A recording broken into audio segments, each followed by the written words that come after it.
उपलब्धियों को बता रहा है, जनता को दिग्भ्रमित कर रहा है, उस विषय पर कुछ महत्वपूर्ण बातों को हमारी बहन प्रदेश प्रवक्ता अंजू माड़ा जी रखेंगी। अंजू माड़ा जी, बहुत बहुत धन्यवाद। अभी कुछ देर पहले आप लोगों ने देखा होगा और आप लोगों ने कवर भी किया होगा विपक्ष के प्रेस कॉन्फ्रेंस को, जिसमें राष्ट्रीय अध्यक्ष कांग्रेस के श्री मल्लिकार्जुन खड़गे साहब, राष्ट्रीय प्रवक्ता राष्ट्रीय जनता दल के श्री मनोज झा जी और श्री दीपांकर भट्टाचार्य जी, इन लोगों का ज्वाइंट प्रेस कॉन्फ्रेंस था जिसमें उन लोगों ने कुछ आरोप लगाए हैं। उन्होंने जो तथ्यों को रखा है, जो बातें कही हैं प्रेस कॉन्फ्रेंस में, उस संदर्भ में हम लोग कुछ विषय पे आप लोगों से चर्चा करना चाहते हैं। उस प्रेस कॉन्फ्रेंस में ये बातें आई कि बिहार एक मजबूत संदेश जा रहा है। बिल्कुल सही है कि बिहार से एक मजबूत संदेश जा रहा है। किस चीज के खिलाफ? परिवारवाद के खिलाफ और भ्रष्टाचारवाद के खिलाफ।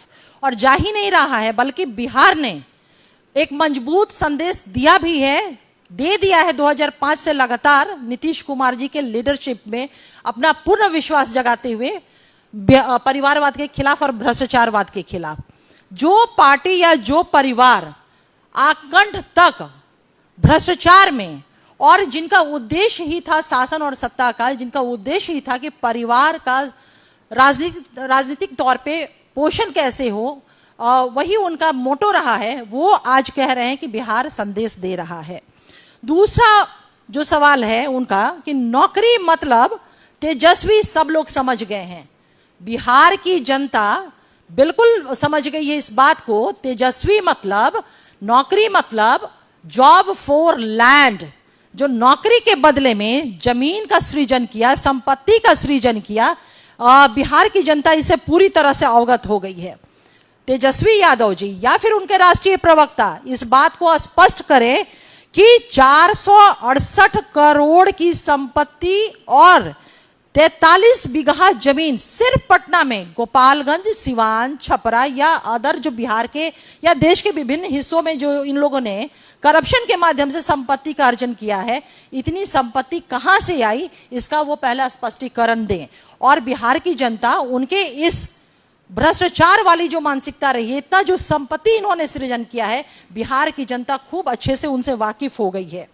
उन्होंने कहा कि अब बिहार के लोग जो है ना, भैंस नहीं नौकरी देख रहे हैं। बिल्कुल सही कहा आपने। 2005 के पहले का भैंस का आपने इस्तेमाल किया जब कहा, तो 2005 के पहले भैंस और चरवाहा विद्यालय खूब आपने किया। चरवाहा विद्यालय पे आपके क्या फलाफल हुए, क्या रिजल्टेंट आया, क्या आउटकम हुआ जो चरवाहा विद्यालय आपने खोला, इसकी तो चर्चा उन्होंने प्रेस कॉन्फ्रेंस में नहीं किया।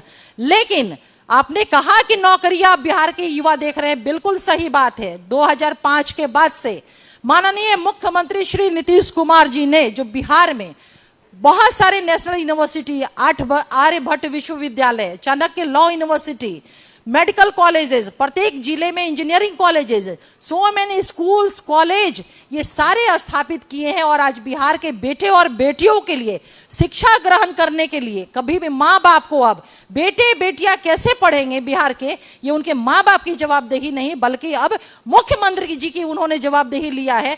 तो अब बिहार के बच्चे निश्चित रूप से नीतीश कुमार जी की बच्चों को जो शिक्षित कर करके आर्थिक रूप से अपने पैरों पे खड़े रहने का, उनके सपनों को साकार करने का जो सपना था और जो नीतियां बनाई, उन नीतियों के माध्यम से, उन नीतियों को अपना करके बिहार के बेटे और बेटी जो है पढ़ लिख कर करके देश के हर एक हिस्से में अपना लोहा मनवा रहे हैं।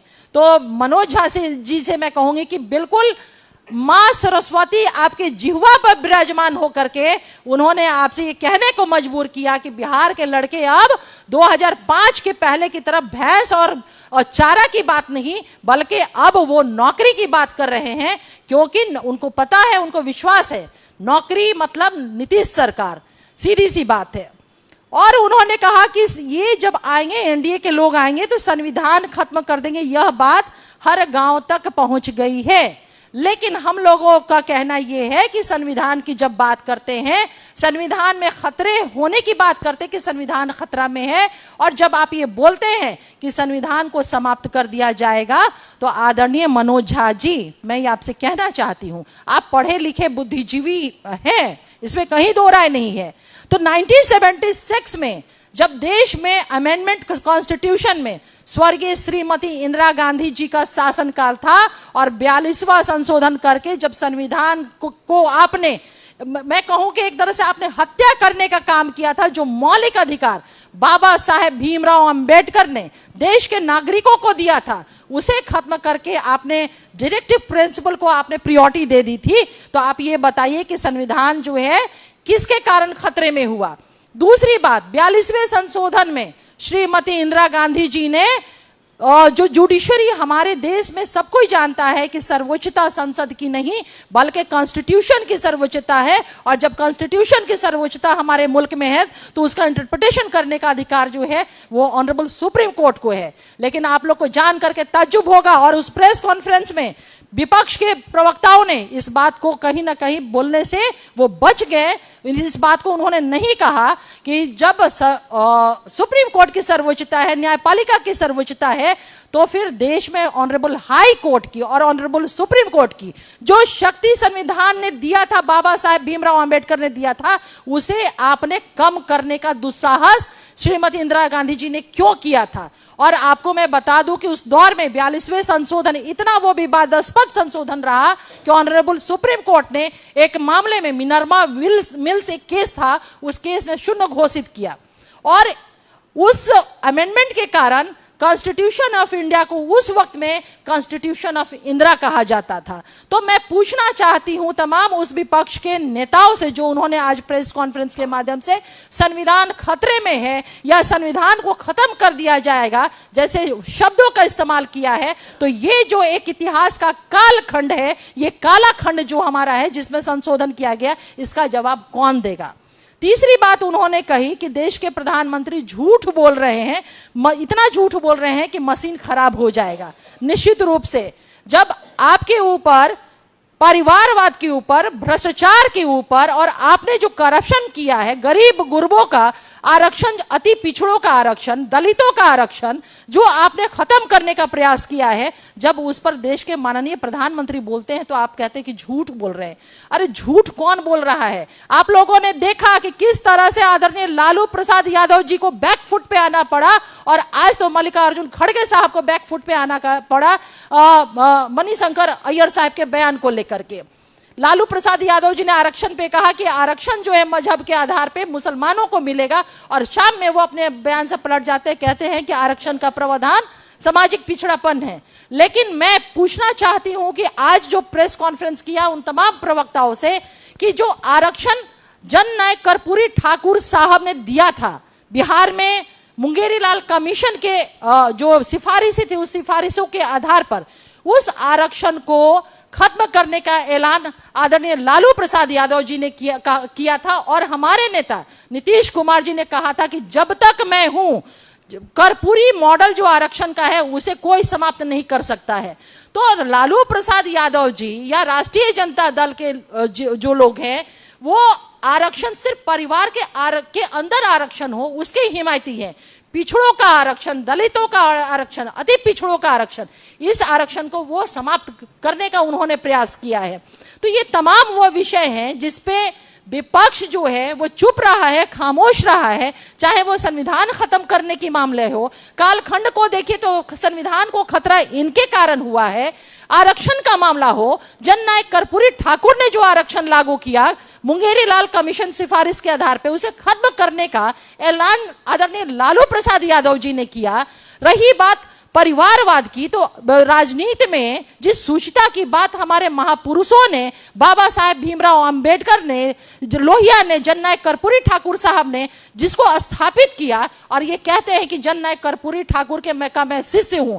जननायक कर्पूरी ठाकुर के आप शिष्य होते तो पत्नी, पुत्री और पुत्रों को ही सिर्फ राजनीतिक पोषण करने का आप प्रयास नहीं करते। आप देख लीजिए ना, टिकट बंटवारा हटा दीजिए, राजनीतिक एकोमोडेशन की बात हटा दीजिए, जब कैंपेन करने का भी मामला आया ना, तो आदरणीय लालू प्रसाद यादव जी ने जो भी प्रत्याशी थे राष्ट्रीय जनता दल के, अर्चना रविदास जी थी, औरंगाबाद के प्रत्याशी थे कुशवाहा जी, या फिर ये तमाम लोग, इन लोगों के कैंपेन में आदरणीय लालू प्रसाद जी नहीं गए। बीमा भारती जी जो पूर्णिया से प्रत्याशी थी, इनके लिए इन्होंने घर से बैठ करके वोट मांगने की अपील की, लेकिन जब अपने पुत्री का कैंपेन का प्रश्न हुआ तो ये ऑनरेबल सुप्रीम कोर्ट ने उनको बेल जो दिया था वो स्वास्थ्य के आधार पे दिया था, लेकिन ऑनरेबल सुप्रीम कोर्ट के बेल जिस कारण से, जिस ग्राउंड पे दिया गया, उसको भी ये खंडित कर दिए क्योंकि बेटी का जो है कैंपेन करना था। तो लालू प्रसाद यादव जी भ्रष्टाचारवाद में,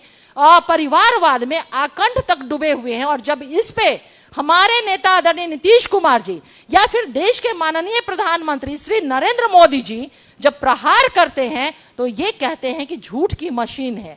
तो आज का जो विषय हमारा बेसिकली था प्रेस कॉन्फ्रेंस का, आज जिस तरह से इंडिया के गठबंधन के लोगों ने आज इतना बड़ा आरोप लगाया है कि यहाँ से संदेश जाएगा, यहाँ से तो संदेश धर्मनिरपेक्ष की जाता है, यहाँ से संदेश विकास का जाता है, यहाँ से संदेश सब धर्म सभी जाति के लोगों को कार्य करने के लिए जाता है, महिला सशक्तिकरण की परिभाषा बिहार गढ़ता है। लेकिन वो लोग का सिर्फ आज चुनाव जहाँ जहाँ देश में हुआ है, जिस जिस लोकसभा क्षेत्र पे या वहाँ वहाँ इनका जनाधार खिसकते देख ये लोगों ने आज प्रेस कॉन्फ्रेंस बुलाया है, जिससे लगता है कि विपक्ष डर गया है। और आज विपक्ष जो कहता है कि संविधान खतरे में है, मुझे तो लगता है कि लालू जी का परिवार का जो विरासत है, राजनीति है, वह खतरे में है।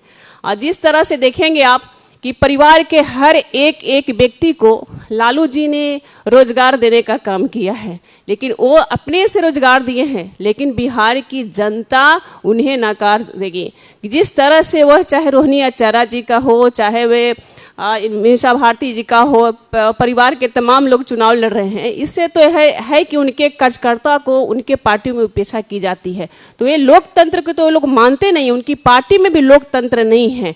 जहां लोकतंत्र उनकी पार्टी में नहीं है, परिवारवाद हावी है, तो यहाँ से वे संदेश देंगे कि बिहार में एक परिवार है जो परिवारवाद की परिभाषा गढ़ता है, वहाँ कोई लोकतंत्र नहीं है, वहाँ कोई लोक लाज नहीं है। बस वे पार्टी अपने परिवार और पार्टी के लिए बस काम करती है, उन्हें देश और समाज से कोई मतलब नहीं है। और कई ऐसे बिंदु पर इन्होंने अभी बहुत से ऐसी बातें उन्होंने कही है, जिस तरह से संविधान के बारे में बहुत ही बृहद ढंग से अंजू महाराज जी ने बताया है, किस तरह से पिछड़ा अति पिछड़ा जातीय जनगणना हमारे मुख्यमंत्री जी ने करा करके सभी लोगों को आरक्षण दिया है, सभी लोगों को अवसर दिया है। तो बिहार आज तेजी से विकास कर रहा है। आज यहाँ पर उन्हें प्रेस कॉन्फ्रेंस करने की जरूरत नहीं है, वे अपना अभी जो चुनाव है वो संभाले, उनका जनाधार आज खिसक गया है। धन्यवाद।